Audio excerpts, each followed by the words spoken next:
All right, love. I'm here with more new books, love. To add to the too many that I already have. Fresh from a library book sale in Livonia, Michigan. First book, Lorna Doone, A Romance of Exmoor by Artie Blackmore. Never read the book, have no concept of what it's about, but I've read The Maid of Sker by Blackmore, based upon a song by Gene Loves Jezebel of the same name. Apparently, they're from the same area where that is. But this is about Lorna Doone, and I don't know anything about it. But I may read it. Designed to be read as a modern novel. What year? What year? Does not say. No. Probably 20s, 30s. What's this then, love? I can't read it. Soldiers 3, etc. by Kipling. Manhattan School of Music Library. Discarded from the Manhattan School of Music Library. Story Soldiers 3, The Story of the Gadsbys in black and white. 1918. Whoa. Reverse swastika. Call the police. 1899.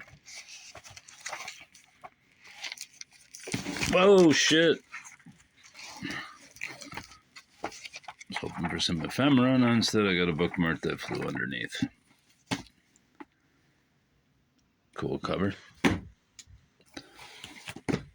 Tales from Shakespeare by Charles and Mary Lamb. Did not even open this one to see what it was about. Illustrations in color by Frank Godwin. And we'll go with my Shakespeare collection. Year 1925. The following tales are meant to be submitted to the young reader as an introduction to the study of Shakespeare. I see nothing. Some color plates, maybe not even colored. But great cover. The Victorian Book Illustration, The Technical Revolution by Jeffrey Wakeman. The development of printing during the 19th century from a handcraft to a technology totally altered the appearance of illustrated books and brought them to something approaching a mass market. All the significant steps in the technical and social revolution were taken in Victoria's time, which saw the invention of photography and electrotyping at its beginning, and the perfection of the cross-line screen near its end. What year is this? 80s? Oh. It's from Detroit, too. Did not know. 1973. Printed in Great Britain. Not great. Here's a book I have 2 or 3 copies of, but I will keep buying them because it's Devil's Night in Detroit. Stories. I've read a few of these stories. I wasn't all that impressed, but is it a first? I don't see that it's a first.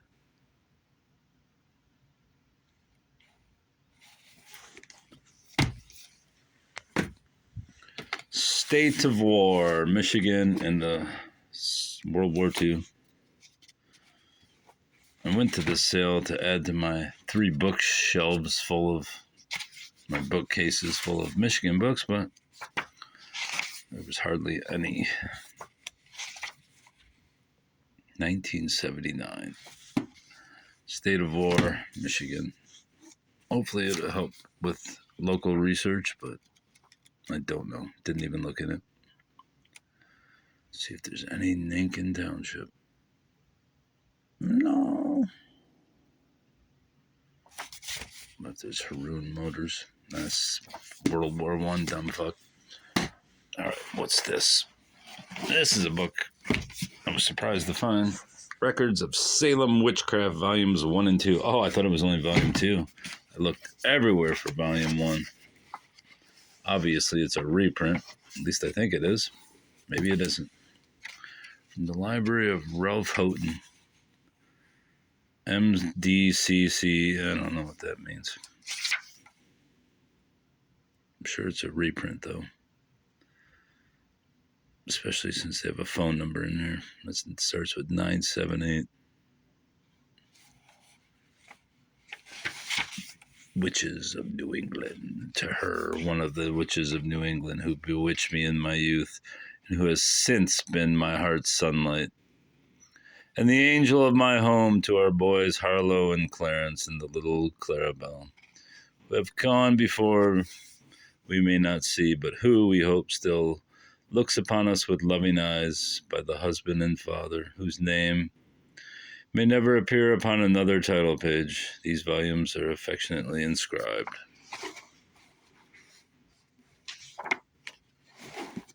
So yeah, it's not 1864, but close enough. A mass murder! Why does he kill? Who are his victims?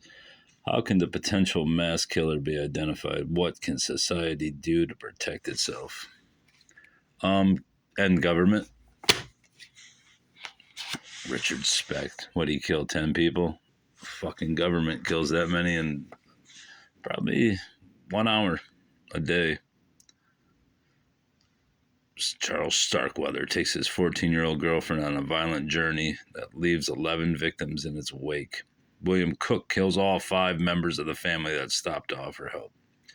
Melvin Davis Rees terrorized the highways in pursuit of female victims. And Magdalena Solis, one of the rare female mass murderers, performs human sacrifices as high priestess of a hideously perverted sex cult.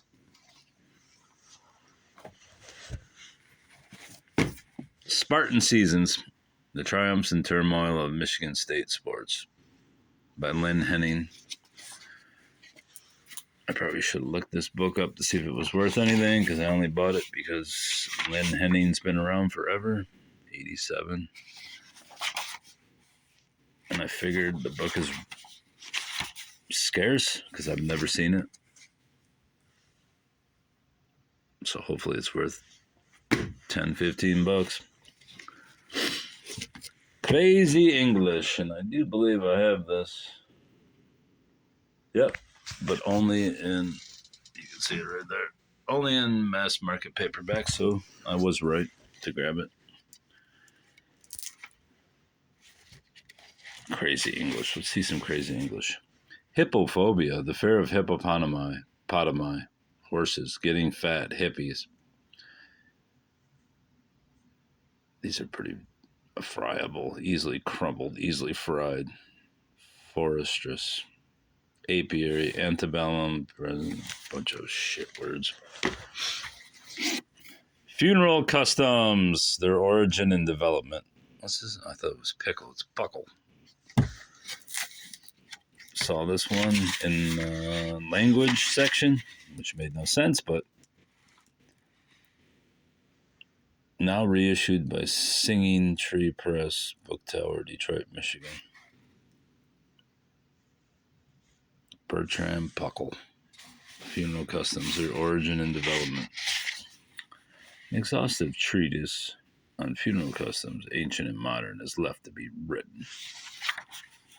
Death warnings.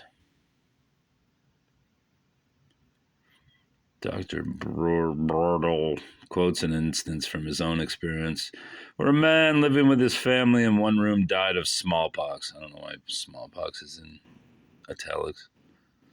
Here, on reaching the house, he found the family entertaining their friends who had come to watch the body. He says, there were bottles everywhere, even on the abdomen of the deceased. This, he adds, is by no means an isolated case. One can picture the insanitary conditions of such a chamber of horrors, crowded with persons whose ideas of personal cleanliness at any time were not very urgent. Looks like a good book. Scarcely read from the sound of the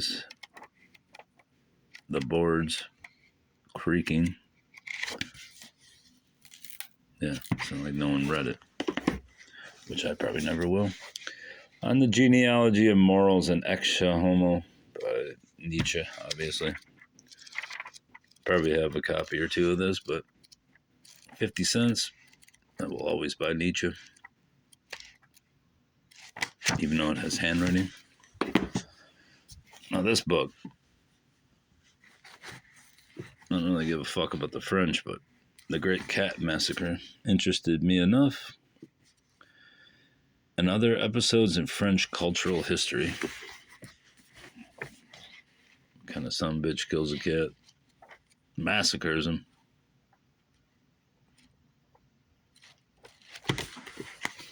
Anyway, there's only one chapter on the cat. That's enough for me to buy it. The Templar Pirates. The secret alliance to build the New Jerusalem.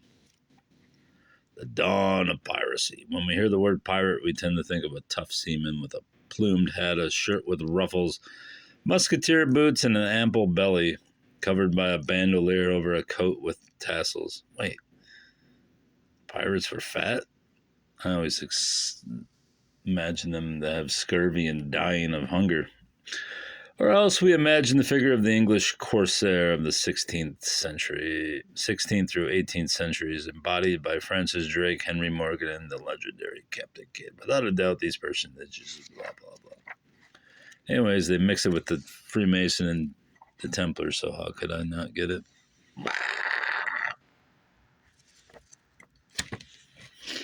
Secret Society and History. Wagnerism, Art and Politics in the Shadow of Music. There was another hardcover Wagner book, but I figured that was worth nothing. And since I'm probably never going to read this book from 2020, why would I get an old book that I'm not going to read and it's probably not worth very much?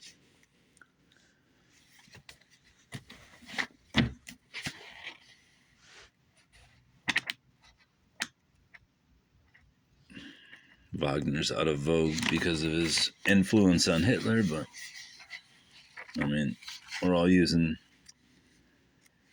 Chinese cell phones while there's people in concentration camps there, so no one seems to mind that.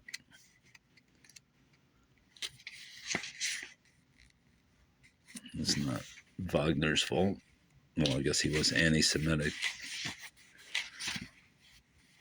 But what's that got to do with music? Grail Temple, esoteric, decadent, and satanic Wagner. What? Did not know this. Your time becomes space. Maybe I will read that.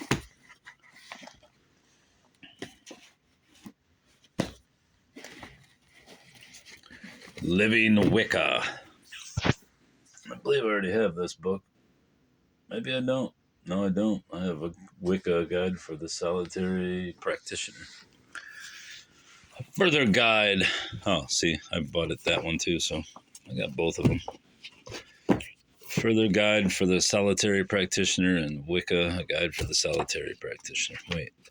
Oh, it's the further guide, so it's the second book of it. Both these books were in the wrong section. Half these books were in the wrong section, if I'm honest about it. Ghosts in Baker Street. New Tales of Sherlock Holmes. Didn't really need any new Sherlock Holmes books that I'm not going to read, but I think I found 2 or 3. And they're all going to be featured here soon. The Rainbow Conspiracy, the greatest cover-up of our time, Brad Steiger. I see Brad went from mass murder to UFOs in a couple years there. This is 94. The mass market's probably 60s. Which is why I bought it, because it's a nice shape. It's got to be worth 10, 15 bucks, maybe. 67. It will change everything you ever thought about UFOs. Oh, nice. Nice moisture exposure. By the time the UFO returned to the Danish farmer's field, it was greeted not only by the farmer's wife anxiously awaiting her husband's return, but also by the Danish police and the Danish military. How about the modern Danish? More homes for the holidays. Stories by Ann Perry, Lauren D. Estelman, Carolyn Wheat. Peter Lovesey, and other masters of mystery, true to the spirit of Conan Doyle's original creation. What is wrong with these people? Why do they keep fucking resurrecting this dude? Sherlock Holmes in America. Sherlock Holmes makes his American debut in this extraordinary new collection of never-before published crime stories by best-selling mystery writers. Why do they keep doing this?